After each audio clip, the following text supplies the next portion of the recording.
guys this. Right. What do you think of what's happening in Palestine with the people, innocent people being killed? Being killed. Well, the Zionist people that are killing innocents every single day. I understand, bro. I understand. I want to know, because you're stood here and you're saying Israel this, so I'm just asking because obviously everyone's peaceful here, right? I just want to know what are your views on that? Because surely you can't condemn murder. No. You gotta hear me out.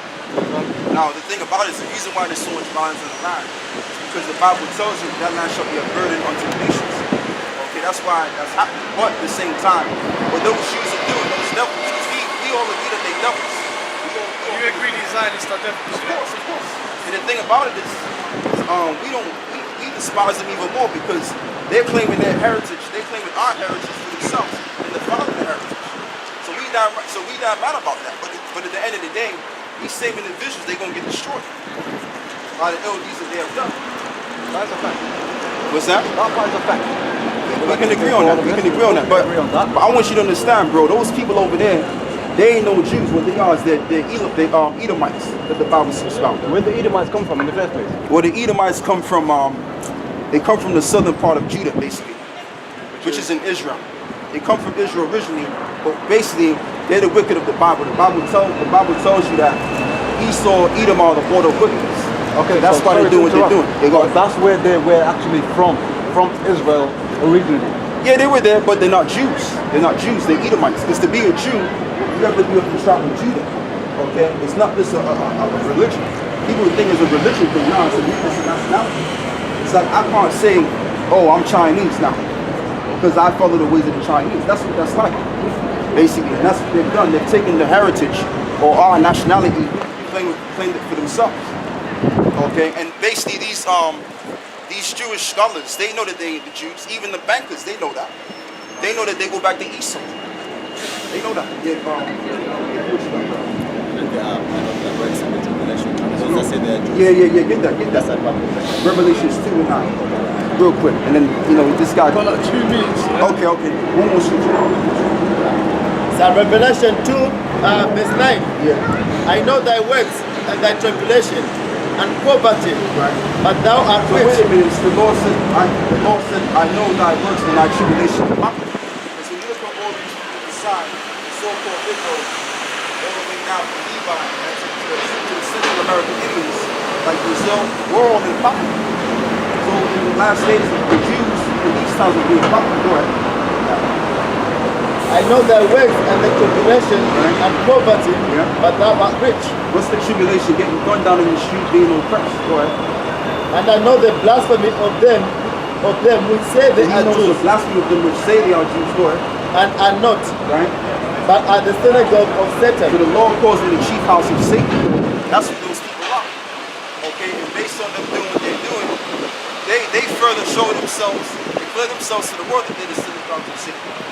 Okay? But we don't really have to say it. They're saying it themselves. But that's it. That's all. So that's what you want to know. Nice having a convo. Alright, take care, man. He's probably a chick himself anyway. Because a lot of them, He's always here, bro. yeah, he's always there, yeah. Because a lot of those Bangladeshis are Israelites. Half of them are Israelites. He's always comes here, he just watches, he never says anything. But today he's come up actually. Yeah, We'll see next week he's gonna come up again. probably so, yeah. Yeah, go on. That is our scripture. Yeah. So Isaiah 14 and 1. For the Lord will have mercy on Jacob and will yet choose Israel and set them in their own land. Come on. So it says that the Lord will yet have mercy on the house of Israel and set them in their own land. So I thought, well, wait a minute. If those people are the real Jews that the Bible speaks about, how come the Lord said he's going to set them in their own land? That don't make sense. That means the Jews would have to be out of their own land in order for the Lord to set them back in their own land. You understand? So we're the people that the Lord is going to set back into our land again, where we was back 2,000 years ago and prior. Okay, go ahead. And set them in their own land, and the strangers shall be joined with them, and they shall cleave to the house of Jacob. Yeah, go ahead. And the people shall take them and bring them to their place, and the house of Israel shall possess them in the land of the Lord. So that's talking about the other nations. We're going to possess the other nations, okay, in the house of the Lord. That's when they're going to go into captivity. That's when Esau is going to go right into slavery, and these other nations are going to go into slavery. How? Based on being possessing them. Go ahead. The house of Israel shall possess them in the land of the Lord for servants and handmaids. Yeah, they shall possess them for servants and handmaids. Okay, so we're going to have servants now. And every society, you see, people get it all jacked up now. People think, it's evil to have slaves. Guess what? We're slaves already. Who were slaves to? We're slaves to the corporate, the major corporate government, man. The corporate banks out there. All right. Why you think we gotta pay taxes and stuff like that? That indicates that who are we paying taxes to? The big boys, the big banker boys, so they can spend our tax money, spend the taxpayers' money, and bring it into the war. Okay. Like for example, when you watch TV, right? TV will give you this idea that that's what you're supposed to be. That's what you're supposed to work towards in terms of being this sort of character. You're supposed to have a good job, okay? You're supposed to be able to take care of your family, your children, and so on and so forth, and probably be a multi-millionaire. So the reason why they have this stuff on the television is to give us, to make us think that if we work hard all our lives, that we'll be able to one day live that type of lifestyle that those people are on TV are living. But that's just there to give you that idea, so you can keep slaving and busting your ass, just so you can keep the society going to benefit the 1%, the higher status people. But you got three types of so-called Europeans. You got the higher ups, which are the bankers, okay, the higher class. And you got the middle class, and then you got the lower class. Okay, so we all know that this society is a feudal system. A lot of you have been brainwashed to think on television that this is a democracy, when in fact this is not a democracy. This is a feudal system. But they just give you the idea to think that you're doing your own thing and you have your rights. You even got people that come from communist country, and they will tell me that this society is like an unto a communist system.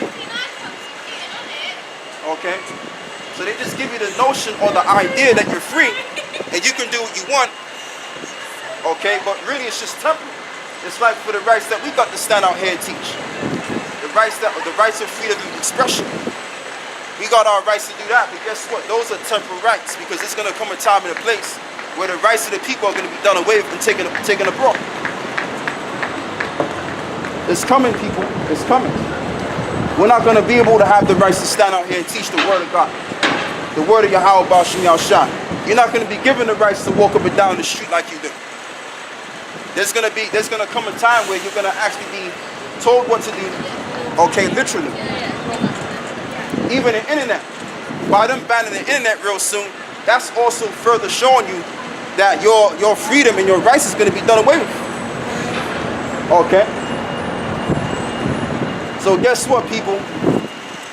It never was and it never will be a democracy. It's just you have an idea that you think you have a democracy. You have liberty, that's right. I stand corrected. You've given the idea to think that, but you don't.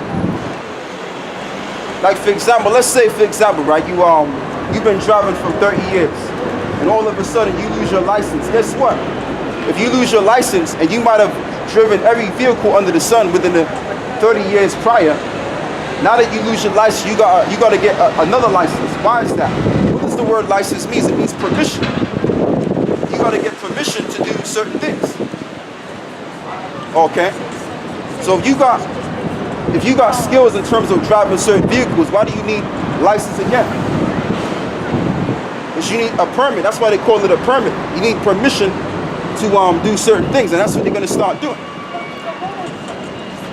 That's when a microchip is going to come forward. You're going to get this microchip, this RFID, which they call it in America, they call it RFID. But down here, they call it an NFC chip. You're going to be mandated to take that chip. And with that chip that you take, guess what? Your rights blown out the window. They can control your every move. Okay, they can tell you how many sleep you can get, what you can eat, what you can't eat. Your life is going to be totally controlled. All right? And then you're going to know that it ain't no damn democracy. Go ahead, brother. Isaiah 10 and 1. Woe unto them that decree unrighteous decrees. Right, that's the bankers elites. Woe unto them that decree unrighteous decrees. You pass these legislations and these different bills to confuse the people and to destroy the people even more. Because really the microchip, the RFID microchip, the idea of having that is an unrighteous decree. Okay? Because they want to play like they're the most high and act like they're God when in fact they just mad what's going on. And that right are grievous which they have prescribed. Yeah, go ahead. To turn aside the needy from judgment. And to turn aside the needy from judgment. Who's the needy? We're in the position of being the needy. Okay? So they turn the needy away from judgment. Go ahead. And to turn away the right from the poor of my people. That widows may be their prey. Right. And that they may rob the fatherless. And that they may rob the fatherless, man. And that's what they do. Man. Like taxes and the bills and all of that stuff. Okay? You go ahead. You say go. Verse 3. And what will ye do in the day of visitation? Right. And in the desolation which shall come upon from far? Yeah.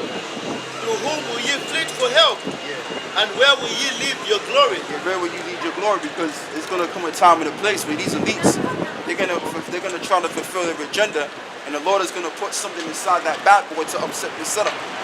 And then they're not gonna be rich anymore. Their riches is gonna be swallowed down. They're gonna swallow up riches and then they're gonna vomit them back up again. Pursuant to, I believe it's the book of Job. So read that part again, brother, one more time. I quite like it. Verse 3. And what will ye do in the day of visitation? Yeah. And in the desolation which shall come from far? Yeah, go ahead. To whom will ye flee for help? Yeah. And where will ye leave your glory? Yeah, where will you leave your glory? Because when these higher bankers of Esau goes down, you know, they're going to try and find some form of way to apprehend themselves and find some sort of help. But they're not going to have no help. All they're going to look forward to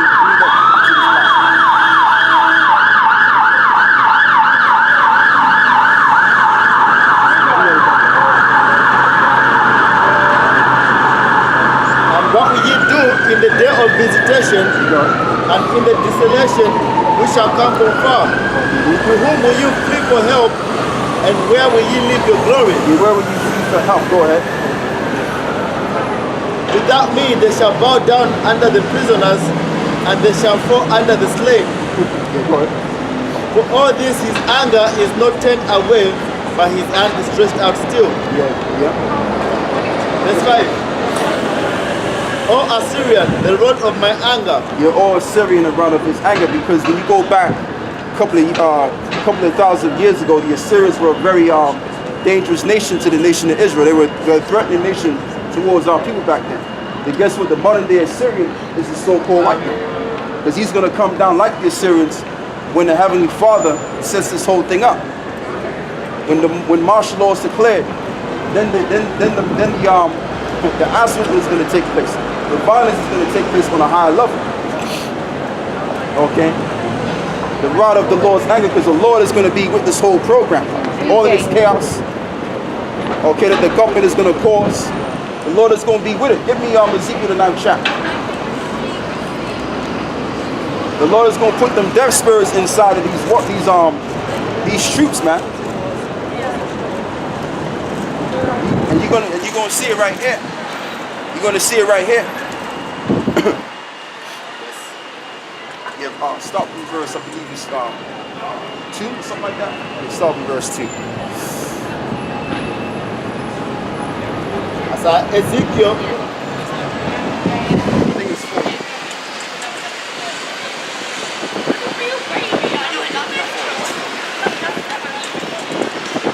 Ezekiel 9 and 4.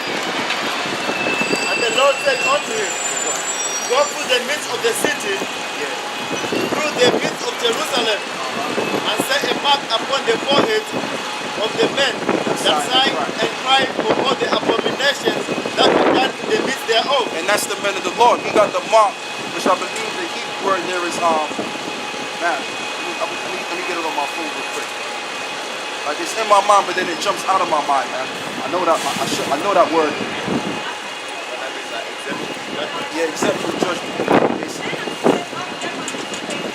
I think it's the wa. The Hebrew word is the wa. But check it out, though, because I could be wrong.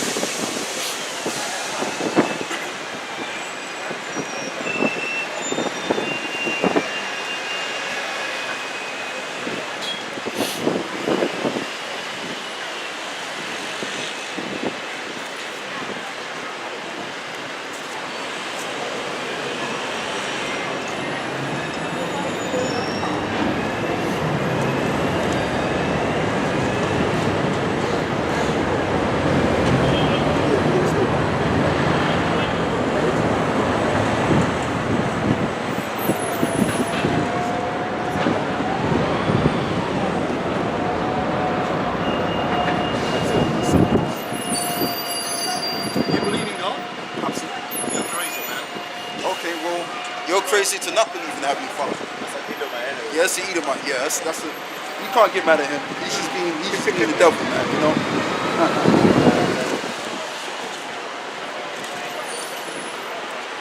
Ezekiel 9:4. Yeah, it's the Hebrew word there, stawa, which means exempt from judgment. That's what it means. Go ahead. Because sometimes if you're going somewhere else with it now. Go ahead. And the Lord said unto him, go to the midst of the city. Go to the midst of Jerusalem and set a mark upon the foreheads of the men that sigh and cry for all the abominations that be done in the midst thereof. Yeah, and the men that sigh and that cry in the midst thereof of all the abominations and stuff. You're looking at the men right now, and you even got certain guys that are not doing what we're doing that are sighing and crying. So the Lord has put a spiritual mark in their foreheads to exempt them from judgment. So when the angels come now, the death angels come at that time. Right, because I believe that was the time of, put me if I'm wrong, the time of Babylon. I believe that was the time of Babylon when, say that again?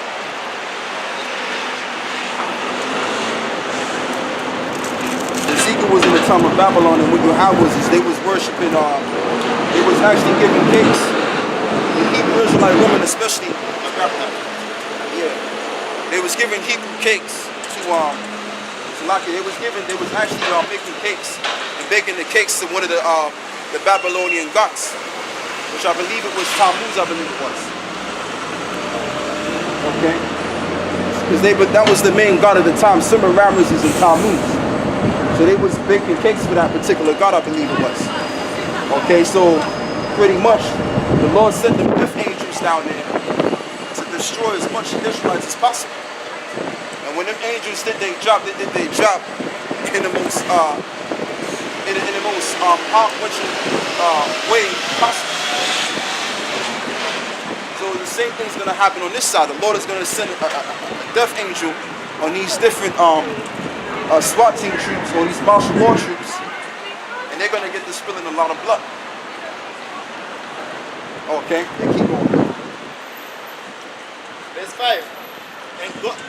And to the others he said in mine hearing, go ye after him through the city and smite. Yeah. Let not your eyes spare, neither have ye pity. Go ahead. Slay utterly old and young. So utterly old and young are going to be slain. Go ahead. Both men and little children, and women.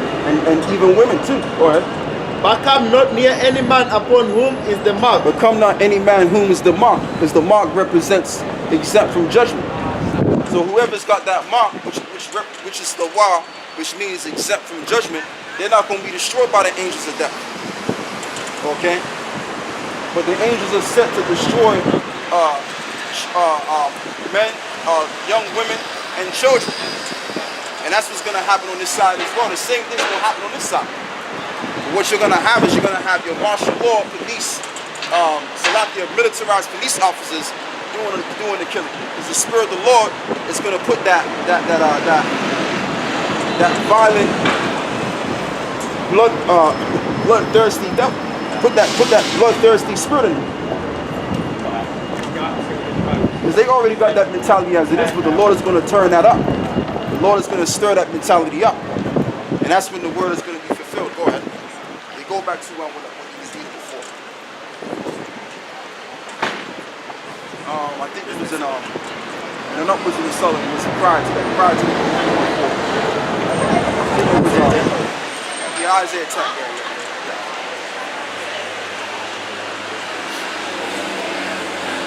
Isaiah 10 and 1. Woe unto them that decree unrighteous decrees, and that right grievousness which they have prescribed. Yeah, go ahead. To turn aside the needy from judgment, Yeah. and to take away the right from the poor of my people, that widows may be their prey, and that they may rob the fatherless. Go ahead. And what will ye do in the day of my visitation? So the Lord is saying, what will you do at your visitation? Because the Lord is going to visit these demons and these devils, okay, that really keep the society going. And they're not going to have anything else to do with themselves. Only thing that they can really do is shit in their pants and piss in their pants at the same time. That's the only thing, because see, our power that we worship is above guns and rocket launchers and missiles. Okay, we got a terrible power. Our power was once called demon-like power, Al-Shakshi, which means demon-like power. So that's the power that's backing us. The same power that created the heavens and the earth. Okay? That's the bottom line, man. We got Yahweh, Bahashim, Yahweh Shah backing us, man. We got the true power backing us. We don't need no guns, man. We don't need no rocket launchers. We don't need no ballistic missiles, man. That's all carnality. We're spiritual men. That's the beauty of Israel, of us being the Israelites.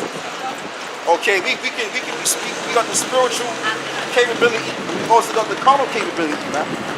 You know what I mean? We got it both ways. But see, the so-called white man, he only has it one way. When it comes to his weaponry carnally, he's got that. But he ain't got the weaponry spiritually. We got the spiritual weaponry. Okay? That's why we can stand out here and basically not feel a damn thing. We can deal with anybody out here. Why? Because the Spirit of the Lord is with us, man. The Spirit of the higher power, who we stand in the name of, is backing us.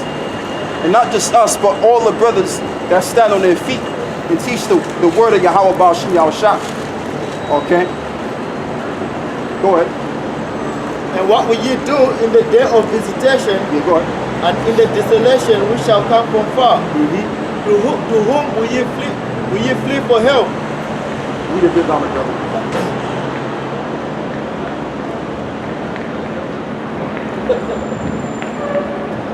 To whom will ye flee for help?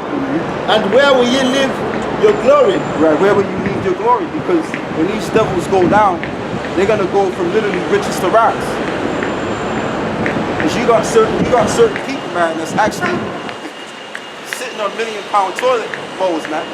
If you want to believe that, okay, yeah, golden toilet bowls. So they're gonna go from living that type of lifestyle to actually living in some goddamn pit. Because that's what we're gonna put it. It tells you in the scriptures that we're gonna put these asses in the pit. You understand? So go ahead. Without me they shall bow down under the prisoners, and shall fall under the slave. Right. For all this his anger is not turned away, but his hand is stretched out still. Verse 5. O Assyrian, the rod of mine anger, and the staff in their hand is my indignation. And the staff in their hand is indignation, which the word indignation means the Most High's righteous anger.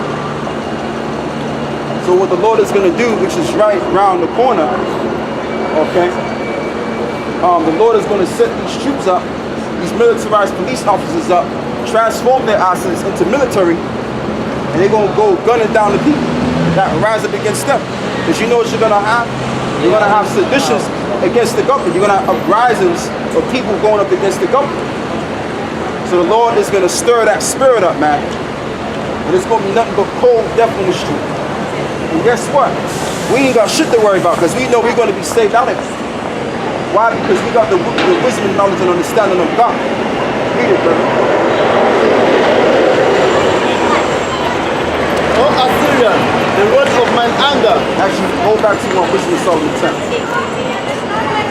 You know, and like I was saying before, although you're going to have all this chaos happening between the government and the people, guess what? We're going to be saved out of it. And we're going to show you why, because we have the wisdom of the Heavenly Father, which delivered many others that trust in the wisdom of the Heavenly Father.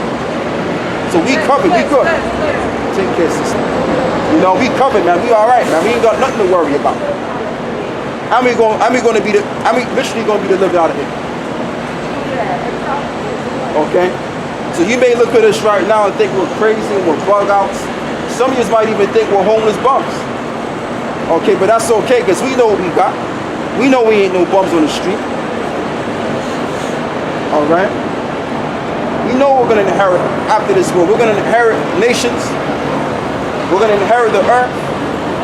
And all of this precious resources we're going to inherit. And guess what? The earth is going to basically yield a positive vibration on the earth. Why? Because we're gonna actually use the universal laws, which is the Bible, and actionize those laws on the earth. So the way the earth is right now, it's in a shitty condition, but when we get our hands on the earth, it's going to be in a more of a positive, likable condition. And the reason why the earth is in shit right now is because the laws are not being kept. Okay, you got genetically modified organisms, which is what you eat. Okay, even amongst mankind, roles have been reversed. You've been told that it's okay if a man feels like a woman, you can change his sex, and vice versa. So this society is actually a learning experience for us. Because it's showing us, if you don't follow my laws, because this is what the Israelites did. The Israelites didn't follow the laws of God. Alright? They was being hard-headed and stiff-necked. So now we live in a world where we're actually learning what it's like to live in a system that goes against Heavenly Father's laws. And then guess what? You can't do nothing about it. If you go against it, literally, you're going to find yourself in jail soon. You got to accept all of this shenanigans and bullshit that goes out in this world. The only thing you can do is talk about it. But you can't do anything about it. Okay? But I don't mean to dive off the topic here. We're just going to go back to this. We're going to go back on why we're going to be saved out of this hellhole that we call this society. Because it's going to turn into hell real soon. You know, you got these Christians, their thing is, well, when you die, you're going to go to hell. Nah, hell is going to be alive and well on this earth. And you're going to see it. Every last one is going to see the hell that we're talking about. Go ahead. So wisdom of Solomon 10 and 5. Go ahead. Moreover, the nations in their wicked conspiracy being confounded, she found out the righteous and preserved him blameless. And she found out the righteous and found them blameless with the Most High. What is that wisdom talking about? It's talking about the wisdom and understanding of the Heavenly Father. So based on this wisdom and understanding, we're going to be found blameless because we're acting on it. And we're doing the righteous deeds of the book. Go ahead. And preserved him blameless unto the Most High, and kept him strong against his tender compassion toward his son. Go ahead. When the ungodly perished, she delivered the righteous man who fled from the fire which fell down upon the 5 cities. Hey, read that again, brother. When the ungodly perished, she delivered the righteous man. So it says when the ungodly perish, and this is talking about the time of Sodom and Gomorrah, because when the firestones came down, or what you call brimstones came down in that city at the time, it destroyed all those ungodly Canaanites. Because who was ruling Sodom and Gomorrah? There was another dark shade of people, dark-skinned people that was ruling that place at the time. And they were known as the Canaanites.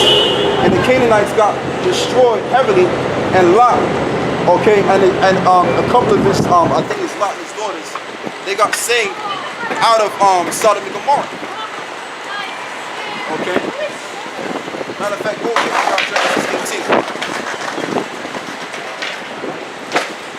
We're gonna read you the story of Sodom and Gomorrah. Start from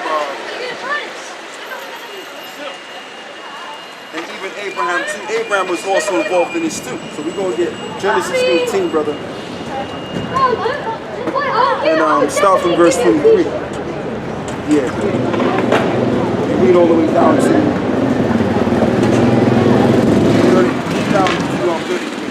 Start from Genesis 18, verse 6 to Genesis 26 to 30. Verse 8. That Genesis 18 and 26. And the Lord said, if I find in Sodom 50 righteous within the city. Yeah, you guys gonna have to do, right, is probably skate somewhere else because I don't want the skateboard hitting the camera. All right, go ahead.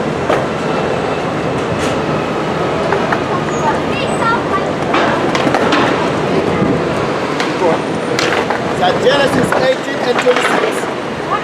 And the Lord said, if I find in Sodom 50 righteous within the city, then I will spare all the place for their sakes. Yeah, so because the Lord already knew how many righteous men was in that city. The Lord already knew, but the Lord was just acting on it. Go ahead. Playing with it. And verse 27. And Abraham answered and said, Behold now, I have taken upon me to speak unto the Lord, which am but dust and ashes. Via adventure there shall lack 5 of the 50 righteous. Thou destroy all the city for the lack of 5.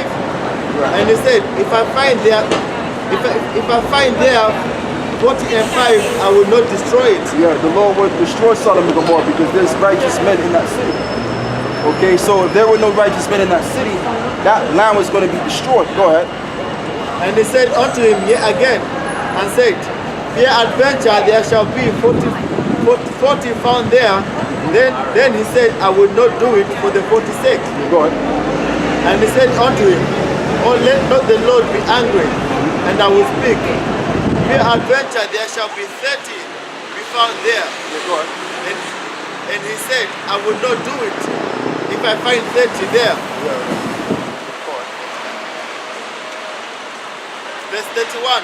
And he said, Behold now, I have taken upon me to speak unto the Lord. Via adventure there shall be 20 found there, and he said, I will not destroy it for the 20th sake. Right. And he said, Oh, let not the Lord be angry, and I will speak yet but this once. Where adventure 10 shall be found there. And he said, I will not destroy it for the 10th sake. Right. And the Lord went his way as soon as he had left communing with Abraham, and Abraham returned unto his place. Whatever it is, but the point being is when you read the scriptures, right, in Genesis 18, all right, and I believe through his what is it, Genesis 19. Okay, it's hold on, wait there for me. Yeah, when you read Genesis 19, Genesis 18 to 19, it speaks about how the Lord destroyed Sodom and Gomorrah. Now, when we go back to Wisdom of Solomon, the 10th chapter makes reference of Sodom and Gomorrah. Go back there, brother. So Wisdom of Solomon 10 and 6. Yeah, go ahead. When the ungodly perished, she delivered the righteous man. Yes, she delivered the righteous man, which was Lot at the time. Okay, and his 2 daughters too, which were Ammon and I believe was Moab. They were delivered out of the city. Why is that? Because the wisdom that he had of the Heavenly Father, and he believed in it and kept it, and therefore he got delivered. So the Lord, so this Bible gives us examples if how we conduct ourselves in this truth, and if we have the wisdom of God. Once we have the wisdom of God, then we're going to be protected from all sorts of evil. Why you think in the scriptures it says, if a man, I'm roughly paraphrasing, but it says in the scriptures, if a man do right in the eyes of the Lord, he should even make of his enemies to be at peace with him. Okay, so that's letting you know right there that the wisdom of God you have to be protected. If you want protection from evil times, or great evil times, and you got the wisdom and understanding, then you will be protected. But if you don't and you buck up against it,